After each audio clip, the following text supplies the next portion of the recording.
The kick's power comes from the torque generated by the rotation of the hips. It's the same principle that cracks a whip. Turning the hips just a few degrees forces the foot to travel a much greater distance and creates a lot of speed as it does. The longer the leg and quicker the rotation, the faster the kick. And unlike karate, Muay Thai fighters are also taught to strike with the hard bone of the shin. A Muay Thai kick can generate roughly the same force as a baseball bat, enough to crack a rib. It works like a point of a knife. All the force is magnified by being concentrated in a small, hard area. Even if the elbow doesn't deliver a knockout, it will almost always leave a nasty cut, and often getting in close neutralizes the opponent's weapon advantage. Then, in the clinch, we bring the power of the knee to bear.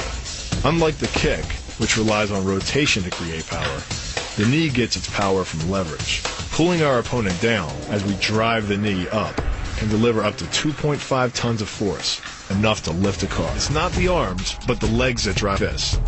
Like a piston, the explosive power of the legs is capable of generating hundreds of pounds of force, all to a very vulnerable area, the soft underside of the opponent's jaw. Like the Hanuman move, the flying knee relies on the explosive power of the legs. But rather than spread the power of our blow over two fists, it concentrates it into the spear point of the knee and combines it with the force of gravity.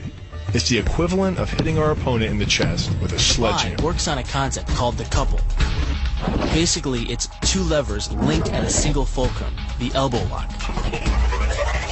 And it doubles the foot-pounds of torque you can generate when compared to a single-arm lock.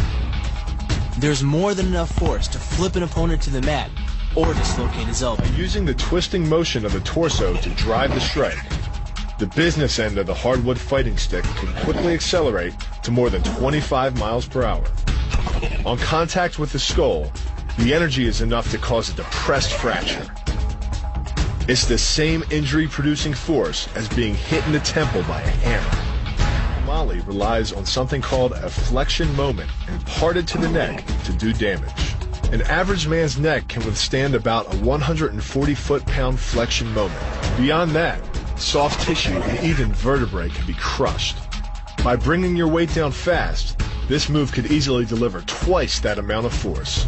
And it wouldn't just end a fight. It could leave your opponent paralyzed or dead. The opponent's neck is exposed.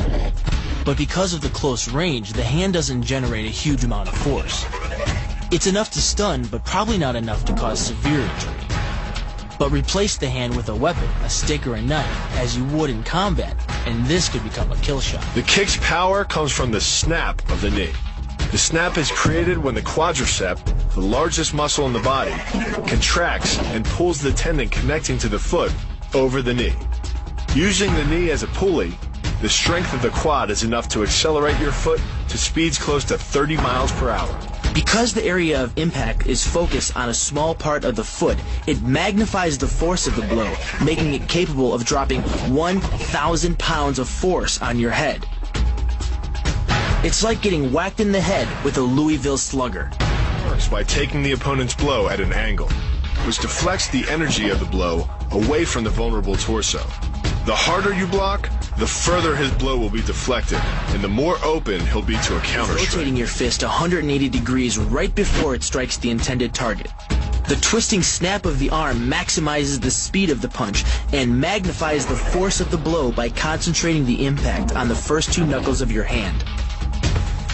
Done correctly, it can deliver as much energy as a bowling ball dropped from the top of a house, more than enough to cause soft tissue damage or break a rib. Because it swings through such a wide arc, the wrist is moving at speeds of up to 43 miles per hour. And since the radius doesn't deflect or compress nearly as much as a fist, it can deliver a staggering blow, like being hit with an axe handle. This roundhouse kick is designed for maximum impact. With the powerful muscles of the thigh yanking the tendon over the knee, the foot accelerates from 0 to 21 miles per hour in just 1/3 of a second. Combine that with the reinforced shoe, and this kick can drive the nose bone back up into the brain. It's aimed at the largest gland in the human body, the liver. A direct hit won't just bring an opponent down. It can rupture the gland, causing severe internal bleeding. But the liver is well protected by the rib cage, so the kick must be accurate to within half an inch. In this move, the forward propulsion of the hips, combined with the piston motion of the lower leg, can send well over 700 pounds of force directly through the rigid bone of the heel. This impact won't just knock an opponent down. The force is enough to permanently damage his kneecap, leading with the near arm. The first jab travels the shortest distance to the opponent, so what it lacks in force, it makes up for in speed. The second punch, utilizing both the twist of the shoulders and the forward momentum of the kick, can carry over 4 times as much impact. And just a few hundred pounds of force to the temple is enough to cause a knockout. This move uses the same principle as a throw in judo, off-balancing your opponent and then using his momentum to send him down. But it's much more aggressive. The sweep here is actually a strike to one of the most sensitive areas of the body, the Achilles tendon. The Achilles tendon. The throw works just like a crowbar, where your leg is the lever and your hip is the fulcrum. The trick is positioning your body in just the right place. If you're just an inch off the placement of your thigh and hip, the amount of energy needed to throw an opponent can more than double. But performed correctly, Uchimata requires almost no energy, yet it can deliver up to 5,000 pounds of force. If it weren't for the mat, a throw like Uchimata would be enough to cause serious injury, or even paralysis. You use the strength of your legs to maintain your dominant position while you secure the choke. Just a few pounds of pressure on the collar of his gi is enough to reduce the blood flow to the brain to a trickle and end the match. Hold this move for 10 seconds and the fighter will black out. Hold it just a bit longer and he's dead. By bending the elbow across the fulcrum of your hips, you're subjecting the weak joint to the leverage of 2 strong forces: the pull of your thighs on his shoulder and your hands on his wrists. As little as 1,000 pounds of force can be enough to destroy the elbow. The leverage of the armbar can supply much more than that. The sacrifice throw is a simple lesson in conservation of energy. The stronger the opponent attacks, the further he gets thrown. It works like a catapult, where your opponent's momentum supplies the counterweight.